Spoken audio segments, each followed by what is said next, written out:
ਵਾਹਿਗੁਰੂ ਜੀ ਕਾ ਖਾਲਸਾ ਵਾਹਿਗੁਰੂ ਜੀ ਕੀ ਫਤਿਹ। ਅੱਜ ਅਸੀਂ ਫਿਰ ਭਾਈ ਪ੍ਰਭ ਸਿੰਘ ਜੀ ਪ੍ਰਚਾਰਕ SGPC ਨਾਲ ਇੱਕ ਵਾਰ ਫਿਰ ਆਪ ਜੀ ਨੂੰ ਰੂਬਰੂ ਕਰਵਾ ਰਹੇ ਹਾਂ। ਤੇ ਅੱਜ ਅਸੀਂ ਕੁਝ ਦੋ ਕੁ ਮਸਲੇ ਨੇ ਜਿਨ੍ਹਾਂ ਤੇ ਗੱਲਬਾਤ ਕਰਨੀ ਹੈ ਤੇ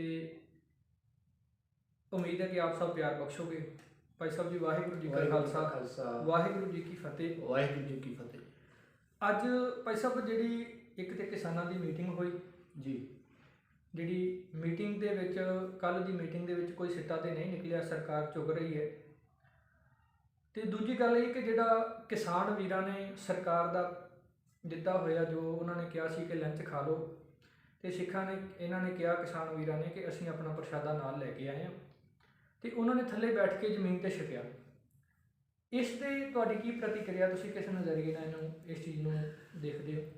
ਦੇਖੋ ਜੀ, ਅਸੀਂ ਉਸ ਦਿਨ ਵੀ ਇਹ ਗੱਲ ਕੀਤੀ ਸੀ ਕਿ ਕੋਈ ਵੀ ਜੇਕਰ ਫੈਸਲਾ ਹੋਣਾ ਹੈ ਨਾ, ਹਾਂਜੀ, ਉਹ ਕੇਵਲ ਤੇ ਕੇਵਲ ਟੇਬਲ ਤੇ ਆ ਕੇ ਹੋਣਾ ਹੈ। ਬਿਲਕੁਲ ਬਿਲਕੁਲ। ਤੋ ਇਹ ਸਰਕਾਰ ਵੱਲੋਂ ਵੀ ਕੋਸ਼ਿਸ਼ ਹੈ ਕਿ ਕਿਸਾਨਾਂ ਨੂੰ ਟੇਬਲ ਤੇ ਲਿਆ ਕੇ ਗੱਲਬਾਤ ਕੀਤੀ ਜਾਵੇ। ਹਾਂਜੀ। ਤੇ ਕਿਸਾਨਾਂ ਦੀ ਵੀ ਇਹ ਕੋਸ਼ਿਸ਼ ਹੈ ਕਿ ਜਿਹੜਾ ਮਸਲਾ ਜਿਹੜਾ ਚੱਲ ਰਿਹਾ ਹੈ ਇਹਨੂੰ ਜਲਦੀ ਤੋਂ ਜਲਦੀ ਜਿਹੜਾ ਹੈ ਕਿਸੇ ਸਿਰੇ ਲਾਇਆ ਜਾਵੇ, ਸੁਲਝਾਇਆ ਜਾਵੇ। ਔਰ ਜਿਹੜੀ ਕੱਲ ਕਿਸਾਨਾਂ ਨੇ ਜਿਹੜੀ ਸਾਹਮਣੇ ਉਹਨਾਂ ਦੇ ਬੈਠ ਕੇ ਗੱਲਬਾਤ ਕੀਤੀ, ਔਰ ਬੈਠਣ ਤੋਂ ਬਾਅਦ ਜਦੋਂ ਕੋਈ ਮਸਲੇ ਦਾ ਹੱਲ ਨਾ ਜਾਪਦਾ ਨਜ਼ਰ ਆਇਆ, ਹਾਂਜੀ, ਔਰ ਉਹਨਾਂ ਨੇ ਜਿਹੜੀ ਰੋਟੀ ਦੀ ਆਫਰ ਕੀਤੀ, ਦੁਪਹਿਰ ਦਾ ਖਾਣਾ ਜਿਹੜਾ, ਇਹ ਬੜੀ ਵੱਡੀ ਗੱਲ ਸੀ। ਮੈਂ ਇੱਥੇ ਇਹ ਜ਼ਿਕਰ ਜ਼ਰੂਰ ਕਰਾਂਗਾ ਕਿ ਇਤਿਹਾਸ ਆਪਣੇ ਆਪ ਨੂੰ ਦੁਹਰਾਉਂਦਾ। ਬਿਲਕੁਲ ਜੀ, ਕੋਈ ਸ਼ੱਕ ਨਹੀਂ। ਔਰ ਇਤਿਹਾਸ ਕਹਿੰਦੇ ਉਸ ਨੂੰ ਹੈ ਜਿਹੜਾ ਆਪਣੇ ਆਪ ਨੂੰ ਦੁਹਰਾਵੇ। 18ਵੀਂ ਸਦੀ ਦੇ ਵਿੱਚ ਅਹਿਮਦ ਸ਼ਾਹ ਅਬਦਾਲੀ ਨੇ ਸਿੱਖਾਂ ਨੂੰ ਸੱਦ ਕੇ ਗੱਲਬਾਤ ਦੇ ਨਜ਼ਰੀਏ ਨਾਲ ਉਹਨੇ ਵੀ ਰਾਹ ਕੱਢਣ ਦੀ ਕੋਸ਼ਿਸ਼ ਕੀਤੀ ਸੀ।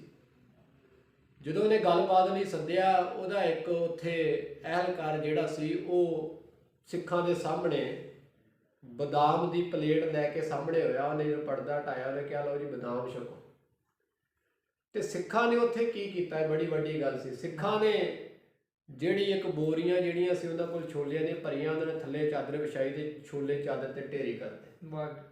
ਤੇ ਸਿੱਖ ਕਹਿਣ ਲੱਗੇ, ਤੇਰੇ ਇਹਨਾਂ ਬਦਾਮਾਂ ਨਾਲੋਂ ਸਾਡੇ ਕਿਤੇ ਸੁਥਰੇ ਭੁੱਜੇ ਛੋਲੇ, ਚਨੇ, ਠੀਕ ਹੈ, ਚਨੇ ਜਿਹਨੂੰ ਕਹਿੰਦੇ ਨੇ, ਤੇਰੇ ਇਹਨਾਂ ਬਦਾਮਾਂ ਨਾਲੋਂ ਸਾਡੇ ਕਿਤੇ ਭੁੱਜੇ ਛੋਲੇ ਜਿਹੜੇ ਨਾ ਚੰਗੇ ਨੇ, ਠੀਕ ਹੈ। ਤੇ ਫਿਰ ਨਗਾੜੀ ਉਹ ਕਹਿੰਦੇ ਇਹ ਸਾਡਾ ਕਿਰਦਾਰ ਹੈ, ਇਹ ਸਾਡਾ ਕਿਰਦਾਰ ਹੈ। ਤੇ ਉਹ ਜਿਹੜੀ ਉਦੋਂ ਉਹਨਾਂ ਨੇ ਛੋਲੇ ਛਕੇ, ਅੱਜ ਇਹਨਾਂ ਨੇ ਪ੍ਰਸ਼ਾਦਾ ਆਪਣਾ ਮੰਗਵਾ ਕੇ ਛਕਿਆ, ਕਿਉਂਕਿ ਅਸੀਂ ਤੁਹਾਡਾ ਜਿਹੜਾ ਪ੍ਰਸ਼ਾਦਾ ਕਬੂਲ ਨਹੀਂ ਕਰਦੇ। ਉਹਦਾ ਕਾਰਨ ਕੀ ਸੀ ਕਿ ਇੱਕ ਰੋਸ ਪ੍ਰਗਟ ਕੀਤਾ। ਬਿਲਕੁਲ ਬਿਲਕੁਲ। ਜੇ ਤੇ ਉਹਨਾਂ ਨੇ ਦਿੱਤਾ ਹੋਇਆ ਅੰਨ ਖਾ ਲੈਂਦੇ, ਪ੍ਰਸ਼ਾਦਾ ਛਕ ਲੈਂਦੇ, ਤੇ ਫਿਰ ਤੇ ਉਹਨਾਂ ਦੀ ਅੱਖਾਂ ਦੇ ਵਿੱਚ ਅੱਖਾਂ ਪਾ ਕੇ ਗੱਲ ਨਹੀਂ ਸੀ ਹੋਣੀ, ਅੱਖਾਂ ਝੁਕਾ ਕੇ ਗੱਲ ਕਰਨੀ ਪੈਣੀ ਸੀ ਕਿ ਸਾਡੇ ਕੋਲ ਖਾਂਦੇ ਨੇ ਤੇ ਸਾਡੇ ਵਿਰੋਧ ਤਾਂ ਕਰਦੇ ਪਏ। ਬਿਲਕੁਲ। ਤੋਂ ਇੱਕ ਬੜਾ ਵੱਡਾ ਉਹਨਾਂ ਨੇ ਇਹ ਸਿਧਾਂਤ ਜਿਹੜਾ ਸਾਡੇ ਸਾਹਮਣੇ ਲੈ ਕੇ ਆਂਦਾ ਕਿ ਜਦੋਂ ਰੋਸ ਦੇ ਵਿੱਚ ਅਸੀਂ ਹੁੰਦੇ ਹਾਂ, ਹਾਂਜੀ, ਉਦੋਂ ਇਹ ਗੱਲਬਾਤ ਕਰਨ ਦਾ ਇੱਕ ਤਰੀਕਾ ਸੀ। ਔਰ ਗੱਲਬਾਤ ਕਰਨ ਤੋਂ ਬਾਅਦ ਪ੍ਰਸ਼ਾਦਾ ਟਕਰਾਉਣ ਦਾ ਕਾਰਨ ਹੀ ਇਹ ਸੀ ਕਿ ਤੁਹਾਡੇ ਨਾਲ ਸਾਨੂੰ ਰੋਸ ਹੈ, ਸਾਨੂੰ ਤੁਹਾਡੀ ਰੋਟੀ ਵੀ ਕਬੂਲ ਨਹੀਂ, ਤੁਹਾਡੇ ਨਾਲ ਸਾਡੀ ਕੋਈ ਰੋਟੀ ਦੀ ਸਾਹ ਨਹੀਂ, ਸਾਡੀ ਰੋਟੀ ਵੀ ਕਬੂਲ ਨਹੀਂ, ਇਹ ਫਿਰ ਕਬੂਲ ਕਰਾਂਗੇ ਜੇਕਰ ਇਸ ਮਸਲੇ ਦੀ ਗੱਲ ਹੋਵੇ। ਇਹਦੇ ਵਿੱਚ ਇਹ ਤੇ ਉਹਨਾਂ ਨੇ ਬਹੁਤ ਸੋਹਣਾ ਕਦਮ ਉਠਾਇਆ, ਸ਼ਲਾਘਾਯੋਗ ਕਦਮ ਹੈ ਕਿ ਇਹ ਉਠਾਉਣਾ ਵੀ ਲਾਜ਼ਮੀ ਸੀ ਜੀ। ਕਿਉਂਕਿ ਜਦ ਸਾਡੇ ਕੋਲੇ ਸਾਡੇ ਸਿੱਖ ਭਰਾਵਾਂ ਨੇ ਜਾਂ ਹੋਰ ਵੀ ਜਿੰਨੇ ਵੀ ਵੀਰਾਂ ਨੇ ਕਿਸਾਨ ਵੀਰਾਂ ਦਾ ਸਾਥ ਦਿੱਤਾ ਜਾਂ ਉੱਥੇ ਬੈਠੇ ਹੋਏ ਨੇ ਨਾਲ ਲੰਗਰ ਪ੍ਰਸ਼ਾਦਾ ਤਿਆਰ ਕਰਵਾ ਰਹੇ ਨੇ, ਬਹੁਤ ਬਹੁਤ ਧੰਨਵਾਦ ਹੈ ਉਹਨਾਂ ਦਾ। ਅਤੇ ਦੂਜੀ ਗੱਲ ਇਹ ਕਿ ਜਿਹੜਾ ਅੱਜ ਗੌਰਮੈਂਟ ਸਰਕਾਰ ਇਸ ਸੰਘਰਸ਼ ਨੂੰ ਤਾਰ-ਤਾਰ ਕਰਨ ਦੀ ਕੋਸ਼ਿਸ਼ ਕਰ ਰਹੀ ਹੈ, ਬਾਰ-ਬਾਰ ਕੁਝੀਆਂ ਚਾਲਾਂ ਚੱਲ ਰਹੀ ਹੈ। ਜਿਵੇਂ ਕਿ ਅੱਜ ਕੁਝ ਰਾਤੀ ਬੰਦੇ ਵੀ ਫੜੇ ਗਏ ਨੇ ਜਿਹੜੇ ਗੌਰਮੈਂਟ ਦੇ ਸੀ, ਕਿ ਉੱਥੇ ਜਾ ਕੇ ਜਿਵੇਂ ਕੁੜੀਆਂ ਨੇ ਵੀ ਮੁੰਡਿਆਂ ਦੇ ਵਿੱਚ ਜਾਣਾ ਕੀਤਾ ਕਿ ਸਾਨੂੰ ਕੋਈ ਭੈੜਾ ਕਮੈਂਟ ਕਰੇਗਾ, ਅਸੀਂ ਉਹਦੀ ਵਿਰੋਧਤਾ ਕਰਕੇ ਉੱਥੇ ਇਹ ਗੱਲ ਕਹਾਂਗੇ ਕਿ ਸਾਨੂੰ ਛੇੜਿਆ ਜਾ ਰਿਹਾ, ਅਸੀਂ ਇਸ ਸੰਘਰਸ਼ ਦੇ ਵਿੱਚ ਸੇਫ ਨਹੀਂ ਹੈਗੇ, ਹੈ ਨਾ। ਕਿ ਲੋਕਾਂ ਤੱਕ ਇਹ ਮੈਸੇਜ ਪਹੁੰਚੇ ਕਿ ਜਿਹੜਾ ਉਹ ਸੰਘਰਸ਼ ਦੇ ਵਿੱਚ ਮੁੰਡੇ ਆਏ ਨੇ ਉਹ ਹੁੱਲੜਬਾਜ਼ੀ ਕਰ ਰਹੇ। ਤੇ ਤੁਹਾਡੀ ਇਹਦੇ ਤੇ ਕੀ ਪ੍ਰਤੀਕਿਰਿਆ, ਕੀ ਕਹਿਣਾ ਚਾਹੋਗੇ ਤੁਸੀਂ? ਦੇਖੋ, ਇਹਦੇ ਵਿੱਚ ਤੇ ਕੋਈ ਸ਼ੱਕ ਨਹੀਂ ਭਾਈ ਸਾਹਿਬ ਕਿ ਜਦੋਂ ਲਹਿਰਾਂ ਉੱਠਦੀਆਂ ਨੇ, ਲਹਿਰਾਂ ਨੂੰ ਦਬਾਉਣ ਦੇ ਲਈ, ਅੰਦੋਲਨਾਂ ਨੂੰ ਖਤਮ ਕਰਨ ਦੇ ਲਈ ਬੜਾ ਕੁਝ ਸਰਕਾਰ ਯਤਨ ਕਰਦੀ ਹੈ, ਕੰਡੇ ਪਰਾਉਂਦੀ ਹੈ, ਔਰ ਸਰਕਾਰ ਨੇ ਕਰਨਾ ਵੀ ਹੁੰਦਾ। ਬਿਲਕੁਲ। ਵੇਖੋ, ਅੰਦੋਲਨ ਨੂੰ ਖਤਮ ਕਰਨ ਦੇ ਚਾਰ ਕੁ ਤਰੀਕੇ ਹੁੰਦੇ ਨੇ। ਜਾਂ ਤੇ ਜਿਹੜਾ ਮਸਲਾ ਉੱਠਿਆ ਉਹਨੂੰ ਸੁਲਝਾ ਲਿਆ ਜਾਵੇ, ਹਾਂਜੀ, ਠੀਕ ਹੈ, ਜਾਂ ਤੇ ਫਿਰ ਡਾਂਗ ਮਾਰ ਕੇ ਜਾਂ ਸੋਟੇ ਮਾਰ ਕੇ ਜਿਹੜਾ ਉਹਨੂੰ ਖਤਮ ਕਰ ਦਿੱਤਾ ਜਾਵੇ, ਭਜਾ ਦਿੱਤਾ ਜਾਵੇ, ਠੀਕ ਹੈ। ਔਰ ਜਾਂ ਫਿਰ ਜਿਹੜਾ ਆ ਵਿੱਚ ਘੁਸਪੈਠ ਕੀਤੀ ਜਾਵੇ, ਬੰਦੇ ਖਰੀਦ ਲੈ ਜਾਣ, ਹਾਂਜੀ, ਬਿਲਕੁਲ, ਠੀਕ ਹੈ। ਜਾਂ ਫਿਰ ਇਸ ਤਰੀਕੇ ਨਾਲ ਜਿਹੜਾ ਉਦੋਂ ਉੱਥੇ ਹੋਇਆ ਹੈ ਕਿ ਰਾਤ 10 ਮੁੰਡੇ ਫੜੇ ਨੇ ਉੱਥੇ, ਅਸੀਂ ਵੀ ਸਿੰਘੂ ਬਾਰਡਰ ਤੇ ਉੱਥੇ ਮੌਜੂਦ ਸਾਂ ਔਰ ਅੱਛਾ, ਆਪ ਜੀ ਜਾ ਕੇ ਆਏ ਹੋ? ਅਸੀਂ ਜਾ ਕੇ ਆਏ ਉੱਥੇ ਸਿੰਘੂ ਬਾਰਡਰ ਤੇ, ਅਸੀਂ ਸਾਰੇ ਹਾਲਾਤ ਕਿਵੇਂ ਦਾ ਮਾਹੌਲ ਲੱਗਾ ਉੱਥੇ? ਔਰ ਉਹ ਮਾਹੌਲ ਬਹੁਤ ਵਧੀਆ, ਬੜਾ ਸ਼ਾਂਤੀਪੂਰਵਕ ਮਾਹੌਲ।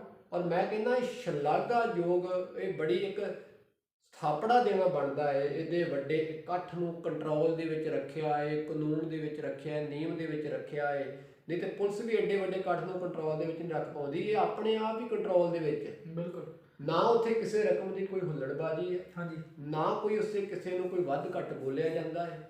ਉੱਥੇ ਔਰਤਾਂ ਵੀ ਬੜੇ ਮਹਿਫੂਜ਼ ਤਰੀਕੇ ਦੇ ਨਾਲ, ਬੜੇ ਸੇਫਲੀ, ਬੜੇ ਵਧੀਆ ਢੰਗ ਦੇ ਨਾਲ ਉੱਥੇ ਵਿੱਚ ਵਿਚਰ ਰਹੀਆਂ ਨੇ। ਔਰ ਮੈਂ ਕਹਿੰਦਾ ਇਹ ਸਾਡਾ ਇੱਕ ਕਰੈਕਟਰ ਨਿਕਲ ਕੇ ਸਾਹਮਣੇ ਭਾਈ ਸਾਹਿਬ ਆਉਂਦਾ ਪਿਆ ਹੈ। ਔਰ ਇਹ ਕੋਝੀਆਂ ਚੱਲਣਾ, ਇਹ ਬੜੀ ਸਤਿਗੁਰੂ ਦੀ ਦਸ਼ਮੇਸ਼ ਪਿਤਾ ਜੀ ਦੀ ਬੜੀ ਰਹਿਮਤ ਹੈ ਕਿ ਸਤਿਗੁਰੂ ਜੀ ਨੇ ਸਾਨੂੰ ਇਹ ਹੁਕਮ ਲਾਇਆ ਕਿ ਪਰ ਨਾਰੀ ਕੋ ਮਾਤ ਬਖਾਨੇ, ਪਰ ਬੇਟੀ ਕੋ ਬੇਟੀ ਜਾਣੇ, ਪਰ ਨਾਰੀ ਕੋ ਮਾਤ ਬਖਾਨੇ। ਠੀਕ ਹੈ ਜੀ। ਤੇ ਅੱਜ ਅਸੀਂ ਟੀਵੀ ਚੈਨਲਾਂ ਤੇ ਵੀ ਵੇਖ ਰਹੇ ਹਾਂ, ਜਗ੍ਹਾ ਜਗ੍ਹਾ ਰਿਪੋਰਟਿੰਗ ਵੀ ਹੋ ਰਹੀ ਹੈ। ਜਿੰਨੇ ਵੀ ਸਾਡੇ ਵੀਰ ਨੇ ਉਹ ਉੱਥੇ ਇਸ ਨਜ਼ਰੀਏ ਨਾਲ ਨਹੀਂ ਆਏ ਜਾਂ ਇਸ ਮਨ ਵਿੱਚ ਕੋਈ ਐਸਾ ਸੰਕਲਪ ਲੈ ਕੇ ਨਹੀਂ ਆਏ ਕਿ ਅਸੀਂ ਉੱਥੇ ਕੁਝ ਗਲਤ ਹਰਕਤ ਵਾਸਤੇ ਜਾ ਰਹੇ ਹਾਂ। ਉਹ ਕੇਵਲ ਤੇ ਕੇਵਲ ਇਸ ਕਰਕੇ ਆਏ ਨੇ ਕਿ ਅਸੀਂ ਉੱਥੇ ਜਿਸ ਨਿਸ਼ਚੇ ਨਾਲ ਗਏ ਹਾਂ, ਇਹ ਤਿੰਨੋਂ ਬਿੱਲ ਰੱਦ ਕਰਵਾਉਣ ਵਾਸਤੇ ਆਏ ਹਾਂ। ਇਹ ਜਿੰਨੀਆਂ ਵੀ ਇੱਥੇ ਮਾਈਆਂ ਆਈਆਂ ਨੇ ਜਾਂ ਛੋਟੀ ਉਮਰ ਦੀਆਂ ਬੇਟੀਆਂ ਬੱਚੀਆਂ ਆਈਆਂ ਨੇ, ਉਹ ਸਾਡੀਆਂ ਭੈਣਾਂ ਨੇ ਤੇ ਵੱਡੀ ਉਮਰ ਦੀਆਂ ਸਾਡੀਆਂ ਮਾਵਾਂ ਨੇ। ਪਰ ਫਿਰ ਵੀ ਸਰਕਾਰ ਕਿਤੇ ਨਾ ਕਿਤੇ ਕੋਈ ਨਾ ਕੋਈ ਐਸੀ ਚਾਲ ਚੱਲ ਰਹੀ ਹੈ, ਜਿਵੇਂ ਕਿ ਪਿੱਛੇ ਵਿੱਚ ਕੱਲ ਖਬਰ ਆ ਰਹੀ ਸੀ ਕਿ ਜਿਵੇਂ ਕੁਝ ਬੰਦੇ ਜਿਹੜੇ ਠੇਕਿਆਂ ਦੇ ਲਾਗੇ ਲਾਗੇ ਜਿਹੜੇ ਠੇਕੇ ਨੇ ਉਹਨਾਂ ਤੇ ਸ਼ਰਾਬ 50% ਕਰ ਦਿੱਤੀ ਗਈ ਹੈ ਤਾਂ ਕਿ ਲੋਕ ਉੱਥੇ ਉਸ ਸ਼ਰਾਬ ਨੂੰ ਪੀਣ ਤੇ ਆਪਸ ਵਿੱਚ ਲੜਾਈ ਹੋ ਜਾਵੇ ਜਾਂ ਕੋਈ ਐਸੀ ਚਾਲ। ਇਹਦੇ ਬਾਰੇ ਤੁਹਾਡਾ ਕੀ ਖਿਆਲ ਹੈ? ਮੈਂ ਇੱਕ ਗੱਲ ਆਪ ਜੀ ਨੂੰ ਕਹਿਣਾ ਚਾਹਾਂਗਾ ਕਿ ਸਾਡੇ ਨੌਜਵਾਨ, ਸਾਡੇ ਬਜ਼ੁਰਗ, ਖਾਸ ਕਰਕੇ ਨੌਜਵਾਨ ਯੰਗ ਜਨਰੇਸ਼ਨ ਜਿਹੜੀ ਹੈ, ਉਹ ਇਸ ਪੱਖੋਂ ਸੁਚੇਤ ਹੈ ਹਾਂਜੀ ਕਿ ਜਿਸ ਜਗ੍ਹਾ ਤੇ ਅਸੀਂ ਬੈਠੇ ਹਾਂ ਇਹ ਬੜਾ ਜ਼ਿੰਮੇਵਾਰੀ ਵਾਲਾ ਕੰਮ ਹੈ। ਹਾਂਜੀ ਹਾਂਜੀ ਬਿਲਕੁਲ। ਛੋਟਾ ਵੱਡਾ ਕੰਮ ਨਹੀਂ, ਸਾਰੀਆਂ ਕੌਮ ਦੀ, ਸਾਰੇ ਸਿੱਖ ਕਿਸਾਨ ਜਥੇਬੰਦੀਆਂ ਦਾ ਧਿਆਨ ਜਿਹੜਾ ਹੈ ਉਹ ਕੇਵਲ ਤੇ ਕੇਵਲ ਇਹਨਾਂ ਸੰਘਰਸ਼ਾਂ ਦੇ ਉੱਪਰ ਜਿਹੜਾ ਹੈ ਉਹ ਲੱਗਾ ਹੋਇਆ। ਘਰਾਂ ਦੇ ਵਿੱਚ ਬੈਠ ਕੇ ਲੋਕ ਵੇਖ ਰਹੇ ਨੇ। ਤੋ ਇਹ ਕਿਸਾਨ ਆਗੂ ਔਰ ਮਗਰ ਜਿਹੜਾ ਹਜੂਮ ਇਕੱਠ ਜਿਹੜਾ ਵਰਤ ਰਿਹਾ ਹੈ, ਉਹ ਆਪਣੇ ਆਪ ਨੂੰ ਬੜਾ ਸੁਚੱਜੇ ਤਰੀਕੇ ਦੇ ਨਾਲ ਉੱਥੇ ਲੈ ਕੇ ਚੱਲ ਰਿਹਾ ਹੈ ਔਰ ਜ਼ਿੰਮੇਵਾਰੀ ਸਮਝ ਰਿਹਾ ਹੈ ਕਿ ਸਾਡੀ ਕੋਈ ਜ਼ਿੰਮੇਵਾਰੀ ਹੈ, ਸਾਡੇ ਕੋਲ ਮੋਢਿਆਂ ਤੇ ਭਾਰ ਹੈ। ਔਰ ਉਹ ਮੈਂ ਤਾਂ ਤੁਹਾਡੇ ਨਾਲ ਗੱਲ ਕਰ ਰਿਹਾ ਕਿ ਮੈਂ ਉੱਥੇ ਦੇਖਿਆ ਕਿ ਉਹ ਕਿਵੇਂ ਰਾਤ ਨੂੰ ਫਿਰ ਪਹਿਰਾ ਵੀ ਦਿੰਦੇ ਨੇ।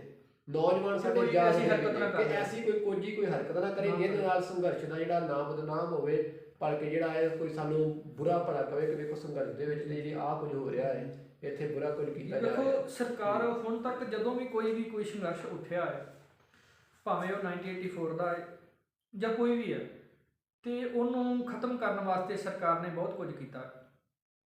ਸਹੀ ਬੰਦਿਆਂ ਨੂੰ ਬਦਨਾਮ ਕਰਨ ਵਾਸਤੇ ਆਪਣੇ ਬੰਦੇ ਵਿੱਚ ਰਲਾ ਦੇਣੇ ਤੇ ਉਹਨਾਂ ਸਹੀ ਬੰਦਿਆਂ ਨੂੰ ਬਦਨਾਮ ਕਰਕੇ ਲੋਕਾਂ ਦੇ ਸਾਹਮਣੇ ਪੇਸ਼ ਕਰਨਾ, ਇਹ ਸਰਕਾਰ ਦੀ ਬਹੁਤ ਵੱਡੀ ਸਾਜ਼ਿਸ਼ ਰਹੀ ਹੈ ਹੁਣ ਤੱਕ ਦੀ। ਤੇ ਇੱਕ ਆਖਰੀ ਸਵਾਲ ਭਾਈ ਸਾਹਿਬ ਜਿਹੜਾ ਅਸੀਂ ਅਹਿਮ ਕਰਨਾ ਹੈ ਕਿ ਜਿਵੇਂ ਅੱਜ ਕੱਲ੍ਹ ਜਿਹੜੇ ਪਦਮ ਵਿਭੂਸ਼ਣ ਜਿਹੜੇ ਪੁਰਸਕਾਰ ਵਾਪਸ ਕੀਤੇ ਜਾ ਰਹੇ ਨੇ, ਇਹਨਾਂ ਬਾਰੇ ਤੁਸੀਂ ਕੀ ਕਹਿਣਾ ਚਾਹੋਗੇ? ਦੇਖੋ ਇਹ ਵੀ ਇੱਕ ਨਾ ਇਹ ਰੋਸ ਜ਼ਾਹਿਰ ਕਰਨ ਦਾ ਇੱਕ ਤਰੀਕਾ ਹੁੰਦਾ ਜੀ। ਨਵਾਬ ਕਪੂਰ ਸਿੰਘ ਨੂੰ ਜਦੋਂ ਨਵਾਬੀ ਮਿਲੀ ਸੀ, ਉਹਨੇ ਪੰਜਾਂ ਪਿਆਰਿਆਂ ਦੇ ਪੈਰਾਂ ਨੂੰ ਛੁਹਾਵ ਕੇ ਨਵਾਬੀ ਲਈ ਸੀ ਜੀ। ਉਹਨੇ ਇਹ ਗੱਲ ਕਹੀ ਸੀ ਕਿ ਨਵਾਬੀ ਨੂੰ ਅਸੀਂ ਠੋਕਰ ਮਾਰਦੇ, ਸਾਨੂੰ ਕੋਈ ਜ਼ਰੂਰਤ ਨਹੀਂ, ਇਹ ਸਾਡੀ ਪੈਰ ਜੁੱਤੀ ਦੇ ਬਰਾਬਰ ਹੈ। ਠੀਕ ਹੈ ਜੀ। ਔਰ ਉਹਨੇ ਇਹ ਵੀ ਗੱਲ ਨਾਲ ਕਹੀ ਸੀ ਕਿ ਇਹ ਤਾਂ ਮੈਂ ਤਾਂ ਲੈਣਾ ਪਿਆ ਹੈ ਕਿ ਇਹ ਪੰਜਾਂ ਪਿਆਰਿਆਂ ਦਾ ਹੁਕਮ ਹੋ ਗਿਆ ਤੇ ਪੰਜਾਂ ਪਿਆਰਿਆਂ ਦੇ ਵਿੱਚ ਗੁਰੂ ਵਰਤਦਾ ਹੈ, ਹੁਕਮ ਨਹੀਂ ਮੋੜ ਸਕਦੇ, ਤੇ ਗੁਰੂ ਦਾ ਹੁਕਮ ਪੰਜਾਂ ਪਿਆਰਿਆਂ 'ਚ ਵਰਤਦਾ ਹੈ, ਮੈਂ ਹੁਕਮ ਨਹੀਂ ਮੋੜ ਸਕਦਾ। ਤੋ ਇਹ ਨਵਾਬੀਆਂ ਜਿਹੜੀਆਂ ਹੈ ਸਾਨੂੰ ਸ਼ੁਰੂ ਤੋਂ ਇਹ ਗੁੜਤੀ ਦੇ ਵਿੱਚ ਮਿਲੀਆਂ ਨੇ, ਪਰ ਇਹ ਰੋਸ ਦਾ ਇੱਕ ਤਰੀਕਾ ਹੈ ਔਰ ਮੈਂ ਕਹਿੰਦਾ ਬੜੀ ਵਧੀਆ ਗੱਲ ਹੈ। ਇਹ ਸ਼ੁਰੂ ਤੋਂ 84 ਦੇ ਵਿੱਚ ਜੋ ਅਟੈਕ ਹੋਇਆ ਸੀ, ਭਗਤ ਪੂਰਨ ਸਿੰਘ ਨੇ ਵੀ ਆਪਣਾ ਜਿਹੜਾ ਅਵਾਰਡ ਸਰਕਾਰ ਨੂੰ ਵਾਪਸ ਕਰ ਦਿੱਤਾ। ਠੀਕ ਹੈ। ਔਰ ਹੁਣ ਸਮਾਂ ਫਿਰ ਆ ਗਿਆ। ਬੇਸ਼ੱਕ ਕੋਈ, ਮੈਂ ਇਹ ਵੀ ਤੁਹਾਨੂੰ ਨਾਲ ਕਹਿ ਦਿੰਦਾ, ਬਹੁਤੇ ਕਈ ਰਾਜਨੀਤਿਕ ਲਾਹੇ ਲਈ ਵੀ ਕਰਦੇ ਨੇ, ਪਰ ਐਸੀਆਂ ਕੋਈ ਸ਼ਖਸੀਅਤਾਂ ਵੀ ਹੈਗੀਆਂ ਨੇ ਜਿਹੜੇ ਵਾਕਿਆ ਹੀ ਰੋਸ ਵਜੋਂ ਜਿਹੜਾ ਹੈ ਉਹ ਅਵਾਰਡ ਵਾਪਸ ਕਰਦੀਆਂ। ਜਿਵੇਂ ਸਤਿਕਾਰਯੋਗ ਬਾਬਾ ਸੇਵਾ ਸਿੰਘ ਜੀ ਨੇ ਕੱਲ ਇਹ ਅਨਾਉਂਸ ਕੀਤਾ ਹੈ, ਉਹਨਾਂ ਨੇ ਵੀ ਜਿਹੜਾ ਹੈ ਕਾਰ ਸੇਵਾ ਖਡੂਰ ਸਾਹਿਬ ਵਾਲੇ, ਉਹਨਾਂ ਨੇ ਆਪਣਾ ਪੁਰਸਕਾਰ ਪਦਮ ਸ਼੍ਰੀ ਉਹਨਾਂ ਨੂੰ ਵਾਤਾਵਰਨ ਦੇ ਉੱਪਰ ਮਿਲਿਆ ਸੀ ਔਰ ਉਹਨਾਂ ਨੇ ਉਹ ਵਾਪਸ ਦੇਣ ਦਾ ਫੈਸਲਾ ਜਿਹੜਾ, ਜਿਵੇਂ ਭਾਈ ਸਾਹਿਬ ਕਹਿ ਰਹੇ ਨੇ ਕਿ ਇਹ ਰੋਸ ਵਜੋਂ ਕੀਤਾ ਜਾ ਰਿਹਾ ਹੈ ਅਤੇ ਇਤਿਹਾਸ ਆਪਣੇ ਆਪ ਨੂੰ ਦੁਹਰਾਉਂਦਾ। ਇਹ ਦੋ ਗੱਲਾਂ ਭਾਈ ਸਾਹਿਬ ਨੇ ਅਹਿਮ ਕਹੀਆਂ ਨੇ। ਤੇ ਇਤਿਹਾਸ ਦੁਹਰਾਉਂਦਾ ਕਿਵੇਂ? ਜਿਵੇਂ ਅੱਜ ਆਪਾਂ ਵੇਖਿਆ ਕਿ ਕਿਸਾਨ ਵੀਰਾਂ ਨੇ ਸਰਕਾਰ ਦੀ, ਗੌਰਮੈਂਟ ਦੇ ਖਾਣੇ ਨੂੰ ਲੈਣ ਤੋਂ ਮਨਾ ਕਰ ਦਿੱਤਾ ਉਹਦੀ ਵਜ੍ਹਾ ਸੀ ਕਿ ਜਿਵੇਂ ਦੱਸਿਆ ਭਾਈ ਸਾਹਿਬ ਨੇ ਕਿ ਨਵਾਬ ਕਪੂਰ ਸਿੰਘ ਜੀ ਨੇ ਇਹ ਗੱਲ ਕਹੀ ਕਿ 5 ਪਿਆਰਿਆਂ ਨੇ ਉਹਨਾਂ ਦੇ ਚਰਨਾਂ ਨੂੰ ਸੁਹਾ ਕਰਕੇ ਨਵਾਬ ਦੀ ਜਿਹੜੀ ਪੋਸ਼ਾਕ ਸੀ ਉਹ ਪਹਿਨੀ ਗਈ।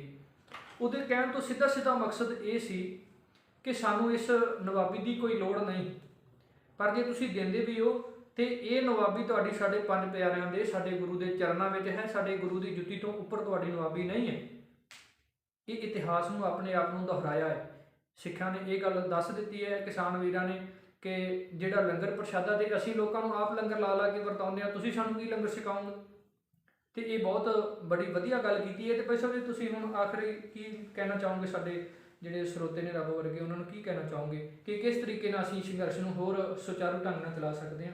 ਮੈਂ ਇਹ ਗੱਲ ਜ਼ਰੂਰ ਕਹਾਂਗਾ, ਵੇਖੋ ਅੱਗੇ ਤੇ ਵੀਰ ਜੀ ਅਸੀਂ ਕਹਿੰਦੇ ਹਾਂ ਕਿ ਆਓ ਜੁੜੋ ਸੰਘਰਸ਼ ਦੇ ਵਿੱਚ, ਬਿਲਕੁਲ ਇਹ ਆਪਾਂ ਗੱਲ ਕਹਿੰਦੇ ਆ ਬਿਲਕੁਲ ਬਿਲਕੁਲ। ਹੁਣ ਇੱਕ ਵਹਿਣ ਤੁਰਿਆ ਹੈ ਜੀ, ਵਹਿਣ ਜਿਵੇਂ ਵਗ ਪੈਂਦਾ ਹੈ ਨਾ ਕੋਈ, ਹੁਣ ਆਪ ਮੁਹਾਰੇ ਲੋਕ ਜਿਹੜੇ ਸੰਘਰਸ਼ ਦੇ ਨਾਲ ਜੁੜ ਰਹੇ ਨੇ ਜੀ, ਚਾਹੇ ਉਹ ਬਿਹਾਰ ਹੈ, ਰਾਜਸਥਾਨ ਹੈ, ਮੱਧ ਪ੍ਰਦੇਸ਼ ਹੈ, ਕੋਈ ਐਸਾ ਦੇਸ਼ ਦੀ ਗੱਲ ਨਹੀਂ ਹੈ, ਵਿਦੇਸ਼ਾਂ ਦੇ ਵਿੱਚ ਵੀ ਜਿਹੜਾ ਵੇਖੋ ਕਿਸਾਨਾਂ ਵੀਰਾਂ ਨੇ ਸਮਰਥਨ ਹੋ ਰਿਹਾ ਹਰ ਜਗ੍ਹਾ, ਅਮਰੀਕਾ, ਕੈਨੇਡਾ, ਕੋਈ ਐਸੀ ਜਗ੍ਹਾ ਨਹੀਂ, ਜੁੜੇ ਹੋਏ ਨੇ। ਹੁਣ ਬਸ ਮੈਂ ਸਿਰਫ ਇੱਕ ਗੱਲ ਜ਼ਰੂਰ ਇੰਨੀ ਕਹਾਂਗਾ ਕਿ ਹੁਣ ਇਹ ਜਿਹੜਾ ਸਾਡਾ ਸੰਘਰਸ਼ ਹੈ ਚਰਨ ਸੀਮਾ ਤੇ ਹੈ। ਬਿਲਕੁਲ ਠੀਕ ਹੈ, ਇਹ ਹੁਣ ਸਿਖਰਾਂ ਤੇ ਹੈ। ਹੁਣ ਇੱਥੇ ਸਿਰਫ ਇੰਨਾ ਕੁ ਖਿਆਲ ਰੱਖਣ ਦੀ ਲੋੜ ਹੈ ਕਿ ਅਸੀਂ ਕਿਤੇ ਕੋਈ ਜੋਸ਼ ਦੇ ਵਿੱਚ ਕਿਤੇ ਕੋਈ ਗਲਤੀ ਨਾ ਕਰ ਜਾਈਏ, ਹੋਸ਼ ਨਾਲ ਰੱਖੀਏ।